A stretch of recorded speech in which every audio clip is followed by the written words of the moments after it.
நீங்கள் பார்த்துக் கொண்டிருப்பது உங்கள் விஜய்.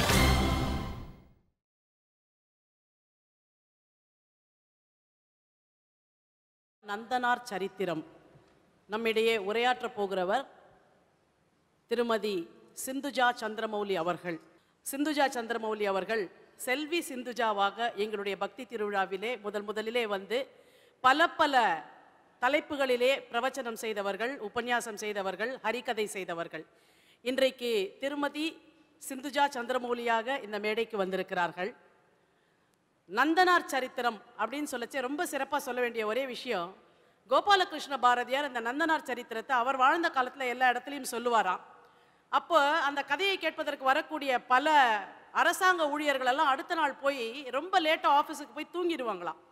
அப்போ ஆங்கிலேயர்கள் ஆட்சின்றதுனால அந்த ஆட்சியில் இருந்த அந்த அதிகாரிக்கு ரொம்ப ஆச்சரியம், என்ன எல்லாரும் வந்து இப்படி அலுவலகத்தில் தூங்கிட்டே இருக்காங்க, எங்கே போய் வரீங்க, எல்லாரும் ஏன் இப்படி தூங்கிட்டு இருக்கீங்கன்னு கேட்டபோது சொன்னாராங்க, ஊரில் கோபாலகிருஷ்ண பாரதின்னு ஒருத்தர் நந்தனார் சரித்திரம் சொல்கிறார். அது என்ன அப்படி எல்லாரும் போய் தினம் கேட்குறீங்க, நான் என்னன்னு பார்க்கணும் அப்படின்னு அந்த அதிகாரி வந்து பார்க்கிறார். அந்த அற்புதமான சரித்திரத்தை கோபாலகிருஷ்ண பாரதி சொல்வதை கேட்கிறார். ஓலைச்சுவடியில் இருந்து கோபாலகிருஷ்ண பாரதியார் பார்த்து படிப்பதை பார்த்து விட்டு அந்த ஆங்கிலேயர் கேட்டாராம், இது இன்னும் புத்தகமாக வரலையான்னு கேட்டாராம். இன்னும் வரல அப்படின்னாங்களாம். அப்போ அந்த அதிகாரி சொன்னாராம், இவ்வளவு அற்புதமான சரித்திரம் இன்னும் நூலாக வரவில்லை என்றால் அதை நூலாக்கக்கூடிய மொத்த பணியையும் நான் எடுத்துக்கொள்கிறேன்னு அந்த ஆங்கிலேயர் தான் முதல்ல நந்தனார் சரித்திரத்தை பிரிண்ட்ல கொண்டு வந்தவர். அப்படி ஒரு அற்புதமான சரித்திரத்தை இன்றைக்கு நம்மிடையே படைக்கிறார்கள் சிந்துஜா சந்திரமௌலி அவர்கள். சித்தி விநாயக மூர்த்திக்கு ஜெய். ஹர ஹர நம பார்வதி பதையே. ஹர ஹர மகாதேவ ஜெய். சத்குருநாத் மகாராஜ் கி ஜெய். जानकी कांत स्मरणम जय जय राम राम. बोला पुंडलीका वरदे हरि विठले पीरधीर सुरांचन्य मूर्ति की जय. समस्त साधु मंडली की जय. नंदन चरितिरमानंदम नंदन चरितिरमानंदम आनालुम अध्यंतम भक्ति रसगंतम सोल्ल सोल्ल नंदन चरितिरमानंदम ஆனாலும் அத்யந்தம் பக்தி ரசகந்தம் சொல்ல சொல்ல நந்தன் சரித்திரம் ஆனந்தம்.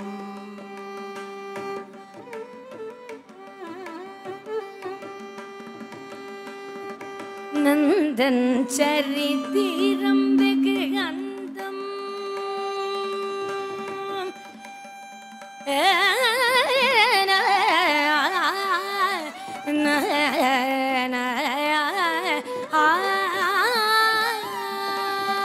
நந்தன் சரித்திரம் வெகு அந்தம்.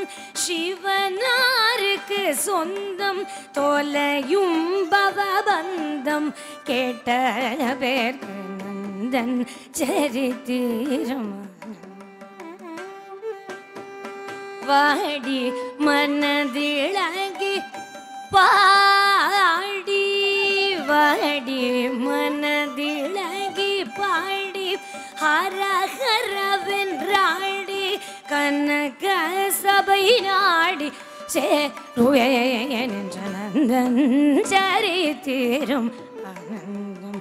ஆனாலும் அத்யந்தம் பக்தி ரசகந்தம் சொல்ல சொல்ல நந்தன் சரித்திரம். ஏது இவனை போலே சாது, ஏது இவனை போலே சாது பூமியில் இருக்காது, ஆரிது இருக்காது படைத்த பேர் நந்தன் சரித்திரம். ஆனாலும் அத்யந்தம் பக்திரசகந்தம் சொல்ல சொல்ல நந்தன் சரித்திரம் ஆனந்தம் ஆனந்தம் நந்தன் சரித்திரம்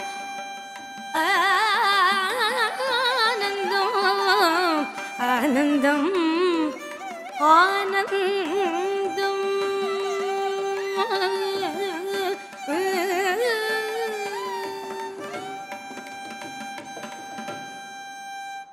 திருவெண்ணீரணிந்த பரமசிவனார் திருக்குலுவீற்று இருக்கக்கூடிய இமயமலையினுடைய பெருமை சொல்லி மாளாது. புண்ணியமே வடிவெடுத்தார் போல அற்புதமான பிரபாவத்தோட அந்த இமயமலை வீற்றில் இருக்க ரிக்யஜுர் சாம அதர்வண வேதங்களுடைய முழக்கம் ஒரு பக்கம் சங்கீத ஞானத்தோட வீணை கானம் ஒரு பக்கம், யானைகளுடைய முழக்கமும் வான துந்துபி நாதமும் ஒரு பக்கம், கம்பீரமான தோற்றத்தோட இமயமலை இருக்க தேவர்கள்லாம் அந்த அற்புதமான இமயமலை காட்சியில பரமேஸ்வரன் திருக்குலுவீற்று இருக்கக்கூடிய அந்த அற்புதமான இடத்துல தேவர்கள் கற்பக மல மாலைகளை எடுத்துன்னு காத்துட்டு இருக்கா. எப்ப பரமேஸ்வரன் வருவார் அவருடைய திருப்பாதங்கள்ல சமர்ப்பிப்போம்னு அந்த இடத்துல அமரர், சித்தர், அசுரர், தைத்தியர், கருடர், கிண்ணரர், நிருத்தர், கிம்புருஷர், கந்தர்வர், யக்ஷர், விஞ்சையர், பூதர், பைசாசர், அந்தரர், முனிவர், உரகர், ஆகாசவாசிகள், போகபூமியர்கள்னு 11 சித்தர்களும் 11 கணங்களும் அந்த அற்புதமான க்ஷேத்திரத்துல குடிக்கொண்டு கோடி சூரிய பிரகாசத்தோட நவமணிகள் பதிக்கப்பட்ட அற்புதமான ஆசனத்துல நந்தி தேவர் உடைவாளும் திருப்புறமும் கொண்டு அற்புதமா கைலாசத்தை அருள்பாலிக்க இந்த வெள்ளிமலைக்கு அருகே உபமன்யு மகாமுனிவர் சிவபக்தியில அதிக பிரபாவம் வாய்ந்தவர். சதாசர்வ காலமும் சிவநாமத்தையே ஜெபிக்கக்கூடியவர். சிவனுடைய பிரபாவத்தை விட உபமன்யு மகாமுனிவருடைய பிரபாவம் அற்புதமானதும்பா. அப்படி கடவுளே அடியார்களுக்குள்ளதானே அடக்கம். அப்படி இந்த சிவபெருமானுடைய சதாசர்வ காலமும் அன்பு தோய்ந்த பக்தனான உபமன்யு மகாமுனிவர் தன்னுடைய சிஷ்யர்களோட தியானம் பண்ணிருக்கார். சிவ தியானம் தியானத்துல ஆழ்ந்துருக்கா. திடீர்னு கண்ணை மூடிண்டு உபமன்யு மகாமுனிவர் சாதாரணமா கண்ணையே திறக்க மாட்டார். தபஸ்க்கு பாதியில அன்றைய தினம் தபஸுக்கு பாதியில திடீர்னு கண்ணை திறந்தார். அந்த இமயமலைக்கு ஒரு ஜோதி கிளம்புறது. இமயமலை பக்கமா வரக்கூடிய ஜோதிக்கு சாஷ்டாங்கமா உபமன்யு மகாமுனிவர் யாருக்கும் நமஸ்காரம் பண்ணாத விழுந்து வணங்காத உபமன்யு மகாமுனிவர் நமஸ்காரம் பண்றார். இந்த சிஷ்யாளுக்கெல்லாம் ஒரே ஆச்சரியமா இருக்கு. சுவாமி, யாருக்கும் நீங்க நமஸ்காரமே பண்ண மாட்டேளே, இது என்ன ஆச்சரியம்? இந்த ஜோதி என்ன ஜோதி? பூலோகத்திலேருந்து என்னமோ ஒண்ணு இமயமலை கிளம்புறதே அப்படின்னு சொல்ல உபமன்யு மகாமுனிவர் சொல்றார், நந்தனாரா இருக்கக்கூடிய திருநாளை போவார், பரமேஸ்வரனை தரிசனம் பண்றதுக்காக வந்துட்டு இருக்க. பரமேஸ்வரனுக்கு நமஸ்காரம் பண்றதை காட்டிலும் இந்த நந்தனாருங்கிற திருநாளை போவாருக்கு விழுந்து வணங்குவது சால சிறந்ததுன்னு சொல்ல கோடி சூரிய பிரகாசத்தோட ஊடுருவி கிளம்பின அந்த ஜோதிங்கிறத நந்தனாருங்கிற திருநாளை போவாரா, அவர் எப்பேற்பட்டவர்?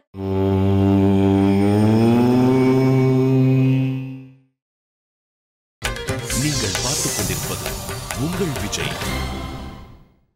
பரமேஸ்வரனுக்கு நமஸ்காரம் பண்றதை காட்டிலும் இந்த நந்தனாருங்கிற திருநாளை போவாருக்கு விழுந்து வணங்குவது சால சிறந்ததுன்னு சொல்ல கோடி சூரிய பிரகாசத்தோட ஊடுருவி கிளம்பின அந்த ஜோதிங்கிறத நந்தனாருங்கிற திருநாளை போவாரா, அவர் எப்பேற்பட்டவர்?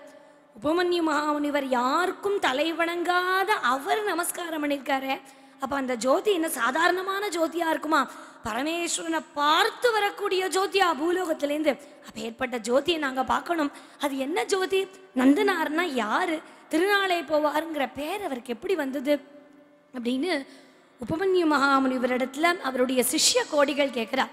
அவர் சொல்றார், அப்பா, எத்தனை சரித்திரங்களை வேணா சொல்லலாம், ஆனா இந்த நந்தனா இருக்கக்கூடிய திருநாளை போவாருடைய சரித்திரம் நம்ம ஆரம்ப பாட்டிலேயே பார்த்தது போல நந்தன் சரித்திரம் ஆனந்தம். ஆனந்தம் அப்படின்னு அழகா சொல்றார். ஆனாலும் அற்புதமான பக்தி ரச கந்தம் சொல்ல சொல்ல நந்தன் சரித்திரம் ஆனந்தம்ங்கிறார். நந்தனாரா இருக்கக்கூடிய திருநாளை போவாரோட சரித்திரம் ஏதோ ஒரு சரித்திரம்னு பார்க்காதீங்கோ. எத்தனை தரம் கேட்டாலும் நந்தனாருடைய சரித்திரத்துக்கு ஈடு இணையே இல்லை. அப்ப ஏற்பட்ட பக்தினா சாதாரணமான பக்தி இல்லை. ஞானசம்பந்த பெருமான் சொல்வார் இல்லையா, காதலாகி கசிந்து கண்ணீர் மல்கின்னு. இதை காட்டிலும் ஆச்சரியமானது ஒரு வைபவமா இருக்கும் அவருடைய பக்தி. அழுது அழுது பக்தி பண்ணின மீராவனுடைய கிருஷ்ண பக்தி எதனால பெருமை கொண்டது? அழுது பக்தி பண்ணினா. ஆழ்வார்கள் சொல்றது போல அழுதால் உன்னை பெறலாமே அப்படிங்கிறது போல அழுது அழுது அழுது அழுது பக்தி பண்ணினா. அவை ஏற்பட்ட நந்தனாரா இருக்கக்கூடிய திருநாளை போவாருடைய சரித்திரம் எப்பேற்பட்டது, அதை எங்களுக்கு நீங்க சொல்லணும்னு கேட்க, உபமன்யு மகாமுனிவர் தன்னுடைய சிஷ்யர்களுக்கு இந்த ஜோதி சிவபெருமான போய் சேரக்கூடியதான அந்த வைபவத்தை நீங்க எங்களுக்கு சொல்லணும் அப்படின்னு கேட்க, உபமன்யு மகாமுனிவர் தன்னுடைய சிஷ்யர்களுக்கு சொல்லி கொடுக்கிறார் போல அமைந்தது இந்த நந்தனாருடைய சரித்திரம். சேக்கிழார் பெருமான் தன்னுடைய பெரிய புராணத்துல இந்த நந்தனாருடைய சரித்திரத்தை விஸ்தாரமா சொல்ல, இது ஒரு தனி சரித்திரமா தமிழும் இசையும் பாட்டும் இசையும் சேர்ந்தார் போல ஒரு அற்புதமான ஒரு வைபவம் போல கொடுத்திருக்கார் ஆனை தாண்டவபுரம் கோபாலகிருஷ்ண பாரதியார். இந்த ஆனை தாண்டவபுரம் கோபாலகிருஷ்ண பாரதியார் நமக்கு கொடுத்ததுதான் இந்த அழகான பகுதியான நந்தனார் சரித்திரம். இந்த நந்தனார் சரித்திரம்ங்கிறது என்ன, இது எந்த பாணியில நமக்கு கொடுத்திருக்காருன்னு ஆச்சரியமா இருக்கும். தமிழுக்கும் அமுதென்று பேர் அப்படிம்போம். அந்த அமுதமான தமிழ்ல இசை குன்றாமல் ரொம்ப அழகா கொடுத்திருக்கார். இந்த நந்தனாருங்கிற சரித்திரத்தை எடுத்து பார்த்தா நமக்கு தெரியும், இசை எத்தனை அழகா ஒரு மனசையும் போய் தொடக்கூடியது. அதே சமயம் தமிழனுடைய பெருமை என்ன அப்படின்னு அற்புதமா தெரியறது போல தமிழுக்கும் இதுல குறைச்சலே இல்லை. தமிழும் இசையும்னு பார்த்தோம் இல்லையா, இந்த இசையில ரொம்ப அழகான விஷயங்கள்லாம் கொண்டு கொட்டியிருக்கார். கீர்த்தனை, விருத்தம், லாவணி, கடுக்கா, துக்கடா, சிந்து, கன்னி, வெண்பா, தோடயம், வசனம், சவாய், இதுவும் அது வெண்பா, இது சொல் அலங்காரம், நொண்டி சிந்து அப்படின்னு இசை முறையும் ரொம்ப அழகா ஒரு நுணுக்கத்தோட கொண்டு கொடுத்திருக்கார். தமிழும் இசையும் போல பின்னி பிணைந்து ஆனை தாண்டவபுரம் கோபாலகிருஷ்ண பாரதியார் இந்த நந்தனார் சரித்திரம்ங்கிற அற்புதமான நூலை நமக்கு கொடுக்க, நந்தனார் சரித்திரத்துக்கு போறதுக்கு முன்னாடி இந்த நந்தனார் சரித்திரத்தோட பெருமை நமக்கு தெரியணும் இல்லையா. இந்த சரித்திரம் எந்த சமயம் எழுதப்பட்டது? ஆனை தாண்டவபுரம் கோபாலகிருஷ்ண பாரதியார் ஒரு சிறந்த ஹரிக்கதா விற்பனர். எந்த இடத்துல போய் கூப்பிட்டாலும் ஆசையோடு போவார். அந்த இடத்துல பக்தி இருக்கான்னு முதல்ல செக் பண்ணிப்பார். ஏனோ தானோன்னு கூப்பிட்ட இடத்துக்கெல்லாம் போக மாட்டார், பக்தி இருக்கான்னு பார்ப்பார். கூப்பிடக்கூடியவர்களுக்கு இவர் ஒரு டெஸ்ட் வைக்கிறது வழக்கம். இது போல இந்த இடத்துக்கு நீங்க வரணும் அப்படின்னு கேட்ட உடனே முதல்ல என்ன பண்ணுவார், அப்படியா அவரோட முகத்தை பார்த்துப்பார். திருமணிட்டு இருந்தா சிவனை பத்தி தான் பேசுவேன்னு அடம் பண்ணுவார். விபூதிட்டு இருந்தா மகாவிஷ்ணுவை தவிர வேற எதையும் என்னுடைய வாயினாலும் சொல்ல மாட்டேன்னு பிரச்சனை பண்ணுவார். இப்படி சிவனும் விஷ்ணுவும் ஐக்கியமான தெய்வங்கள். ஹரிக்கும் ஹரனுக்கும் எந்த இடத்துல பேதம் கற்பிக்கப்படுறதோ அந்த இடத்துல அவர் தன்னுடைய நிகழ்ச்சியை கூற போகமாட்டார். இதுதான் நீதி. பணத்தை பிரதானமா பார்க்க மாட்டார். பக்தி ரசம் அந்த இடத்துல குன்றாம இருக்காங்கிறதுல அவருடைய எண்ணம் முழுக்க இருக்கும். ஒரு சமயம் அற்புதமான இசை சொற்பொழிவை நடத்திட்டு இருக்கும் போது நாகப்பட்டினத்திலேருந்து 2 சகோதரர்கள், கந்தப்ப செட்டியார், செல்லப்ப செட்டியார், இவர்களை பார்க்கும் போதே சைவ பழங்களா இருக்கா இந்த செட்டியார் சகோதரர்கள். வந்த உடனே சொல்றா, சுவாமி நீங்க இங்க ஊருக்கு வரணும், உங்களுடைய ஒரு நிகழ்ச்சியை வைக்கணும்னு நாங்க ரொம்ப ஏக்கமா ஆசைப்படுறோம். சிரிச்சார். அப்படியா? இந்த செட்டியார் சகோதரர்களை பார்த்த உடனே சிவ பழமா இருந்த உடனே இவர் அடுத்த கேள்வி சொல்றார், ஆகட்டும் தாராளமா வரேன், ஆனா நான் வந்தா மகாவிஷ்ணுவை பத்தி தான் பேசுவேன், உனக்கு பரவாயில்லையா? இந்த செட்டியார்களுடைய பக்தியை பார்க்கறதுக்காக சொல்றார். இந்த செட்டியார் சகோதரர்கள் சொல்றா, ஆகா ரொம்ப சந்தோஷம், உங்க திருவாக்குனால எந்த சரித்திரம் வந்தாலும் அது எங்களுக்கு மன திருப்தியையே தரும், நிச்சயமா நீங்க வந்து எந்த சரித்திரம் வேண்டுமானாலும் சொல்லலாம்னு உடனே ரொம்ப சந்தோஷப்பட்டார். ஆகா இந்த இடத்துல சைவம் வைஷ்ணவம் பேதம் கற்பிக்கப்படல அப்படின்னு. ஹரியும் ஹரனும் ஒன்றே என்று அறியாதரும் உளரோ சரி பார்த்து சொல்வாரே சாது ஜனங்கள் சன்மதியிலே அறியும் கரனும் ஒன்றே என்று அறியாதரும் உளரோ. ஹரிக்கும் ஹரனுக்கும் பேதம் பார்க்கக்கூடிய இருக்காளான்னு ஆச்சரியமா இருக்கு. அந்த இடத்துல நாகப்பட்டினத்துக்கு போயிட்டார். தன்னுடைய சொற்பொழிவை ஆரம்பிக்க போற நாகப்பட்டினத்துல. ஒரு இடத்துக்கு போறதுக்கு முன்னாடியாவது எந்த தலைப்பை பத்தி பேச போறாருன்னு தெரியணும் இல்லையா? அப்பவும் தெரியாது. நிம்மதியா போயிட்டார். போய் அந்த இடத்துக்கும் போயாச்சு. அப்பவும் எதை விஷயத்தை பத்தி அன்னைக்கு பேச போறார் அப்படின்னு தெரியாது. சமயமும் வந்தாச்சு. இப்போ உட்காந்து சொல்ல ஆரம்பிக்கணும் கதையை. அப்பவும் எதை பற்றி பேச போறாருன்னு தெரியாது. ஆரம்பிக்க ஆரம்பிச்சுட்டார். அந்த சமயம் இந்த நந்தனார் சரித்திரம் எப்படி நமக்கு கிடைச்சதுங்கிறதுக்கு உண்டான வரலாறு இது. பரமேஸ்வரனுக்கு நைவேத்தியம் பண்றா. பரமேஸ்வரனுக்கு மாம்பழங்கள் நைவேத்தியம் பண்ணும்போது மாம்பழத்திலேருந்து 2 ஜோதி, ஒரு ஜோதி தோன்றி அதை நந்தனார்னு இவருக்கு ஒளி பாய்ச்சியதாகவும், இப்போ பரமேஸ்வரனுடைய ஆக்ஞை இந்த ஒளி தோன்றி தனக்கு நந்தனார்னு உந்தி தள்ளியதால் நந்தனாருடைய சரித்திரத்தை சொல்லணும் அப்படின்னு பரமேஸ்வரன் ஆக்ஞாபிக்கிறது மாத்திரம்தான் தெரிஞ்சது. பரமேஸ்வர அனுகிரகம்னு கண்ணை மூடினார், அற்புதமாக பாட ஆரம்பிச்சார். இப்போ ஏற்பட்ட நந்தனாருடைய சரித்திரத்தை ஆனைத்தாண்டபுரம் கோபாலகிருஷ்ண பாரதியார் தமிழும் இசையுமா கொடுத்த இந்த நந்தனார் சரித்திரத்தை தான் எப்படி வடிச்சு கொடுத்துருக்கார் அப்படின்னா,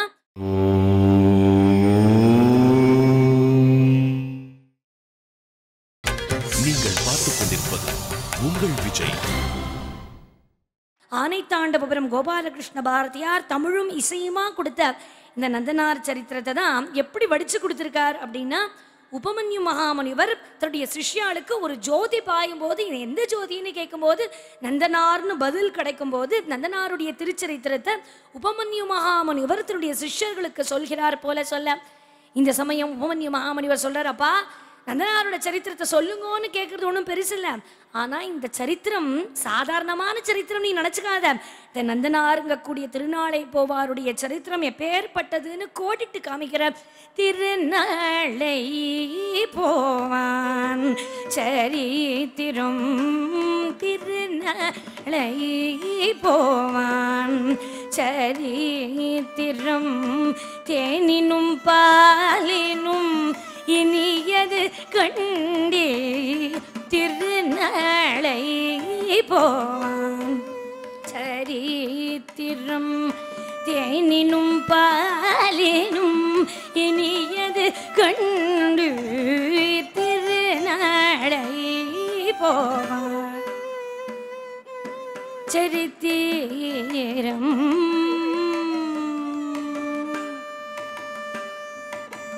திருநாளை போவான் சரித்திரம், தேனையும் விட பாலையும் விட இனிமையானது அப்படிங்கிறார். சொல்ல சொல்ல எப்படி நந்தன் சரித்திரம் ஆனந்தம்னு முதல் பாட்டில் சொன்னாரோ, இவர் அடுத்த வரியில சொல்றார், சித்தமுருகிய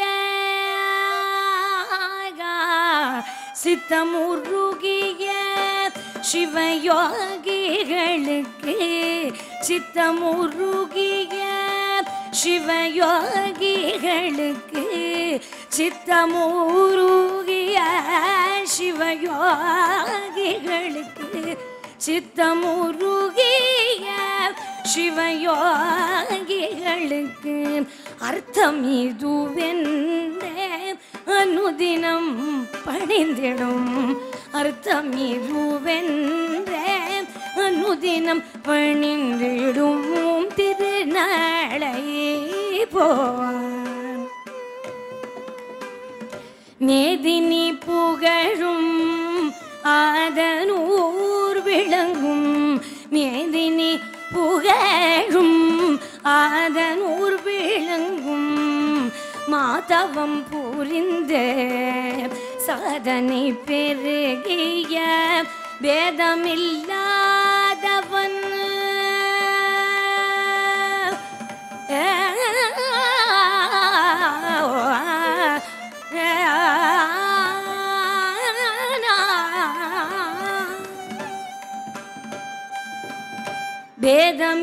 வேதமில்லாதவன் வேத பொருளை, வேதமில்லாதவன் வேத பொருளை, வேதமில்லாதவன் வேத பொருளை, வேதமில்லாதவன் வேத பொருளை, விரைந்தோதும் கருணை குருநாதனை பணிந்திடும், வேதமில்லாதவன் வேத பொருளை, விரைந்தோதும் கருணை குருநாதனை பணிந்திடும் திருநாளை போவான் சரித்திரம்.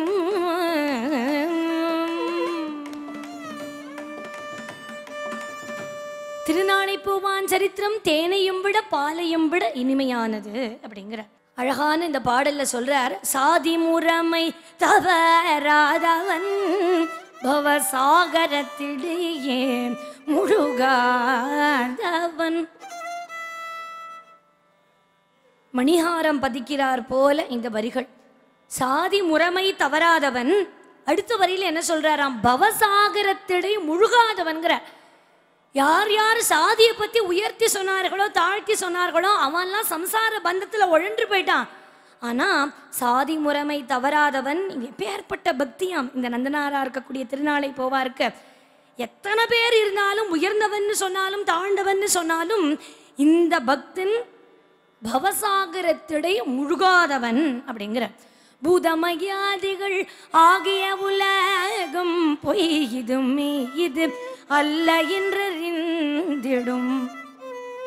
பூதமயாதிகள் ஆகிய உலகம்,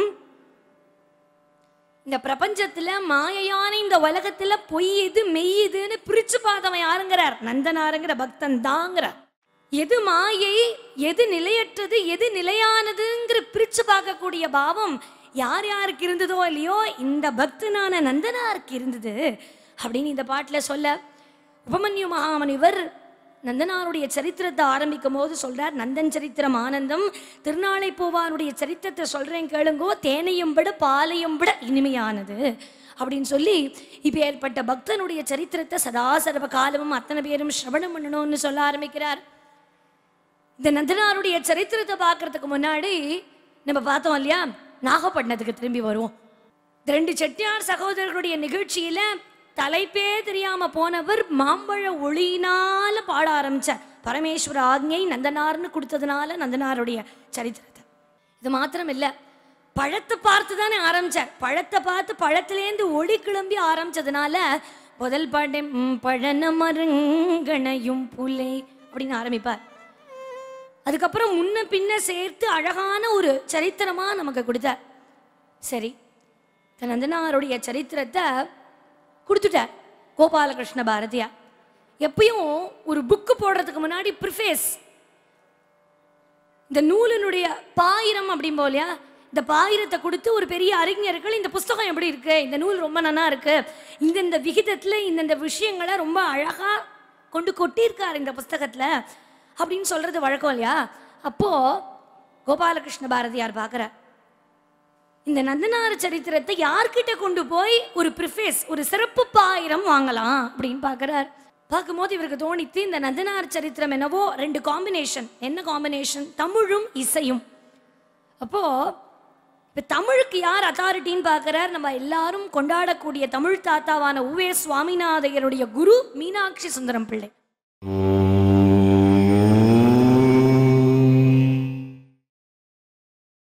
நீங்கள் பார்த்துக் கொண்டிருப்பது உங்கள் விஜய். ஊவே சுவாமிநாதையர் இல்லைன்னா, ஊவேசா தமிழ் தாத்தா இல்லைன்னா நமக்கு பழைய நூல்கள்லாம் கிடைச்சிருக்காதுங்கிறோம் தமிழ்ல. அப்போ ஊவே சுவாமிநாதையருடைய குருநாதர் மீனாட்சி சுந்தரம் பிள்ளை. அந்த காலத்துல அவர் இருந்தார். அதனால கோபாலகிருஷ்ண பாரதியாருக்கு தோணித்து, சரி அவர்கிட்ட கொண்டு போய் இந்த நூல் எப்படி இருக்குன்னு கேட்டு ஒரு சிறப்பு பாயிரம் வாங்கிட்டு வருவோன்னு கிளம்புறார். மீனாட்சி சுந்தரம் பிள்ளை வீட்டுக்கு முன்னாடி வந்துட்டார்.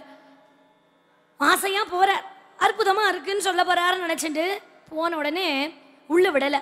சிஷ்யர்கள்லாம் சார் உங்களுக்கு என்ன வேணும்னு கேட்குறா. கோபாலகிருஷ்ண பாரதியார் தன்னுடைய புஸ்தகத்தை கொடுத்தார். சிஷ்யர்கள் உள்ள கொண்டு போய் காண்பிச்சார்கள். மீனாட்சி சுந்தரம் பிள்ளை 4 புஸ்தகத்தை திறந்து பார்த்தார். அந்த 4 பக்கத்தை எடுத்து பார்த்துட்டு ரிஜெக்டட் அப்படின்ட்டார்.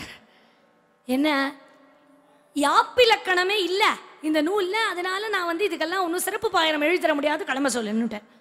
அவர் சொன்னார், சார் உங்களோடதுல யாப்பிலக்கணமே இல்லையா அப்படின்னு சொல்ல, கிளம்ப வேண்டிதானே. கிளம்பல, இங்கங்க சுத்திட்டு மத்தியானம் எந்த வீட்டில் சிறப்பு பாயிரம் எழுதி தர மாட்டேன்னு சொன்ன மீனாட்சி சுந்தரம் பிள்ளை வீட்டினுடைய திண்ணையில நம்மன்னு உட்காந்துட்டார். நிம்மதியா உட்காந்தார். கொடுக்க மாட்டேன்னு சொன்னவரோட வீட்டுக்கு முன்னாடி உட்காந்தார். கார்த்தால நேரத்துல திருப்பள்ளி எழுச்சி போல பூப்பாட ரகத்தை பாடுறது வசதினா, மத்தியான நேரத்தை தன்யாசி பாடுறது அதை விட ஸ்லாகியமானது. இந்த மத்தியான நேரம், அந்த மத்தியான நேரத்தில் நல்லா தூங்கிட்டு இருக்கிற நேரத்தில் போய் அவர் மீனாட்சி சுந்தரம் பிள்ளை வீட்டு திண்ணையில போய் உட்காந்தார். உட்காந்துட்டு கண்ணை மூடிண்டு பரமசிவனுடைய ஆக்ஞின்னு கனக சபாபதி தரிசனம் ஒரு நாள் கண்டால் கலி தீரும். கனக சபாபதி தரிசனம் ஒரு நாள் கண்டால் கலி தீரும். கனக சபாபதி தரிசனம் ஒரு நாள் கண்டால் கலி தீரும். சனக மகாமுனி யோகிகள் தேடிய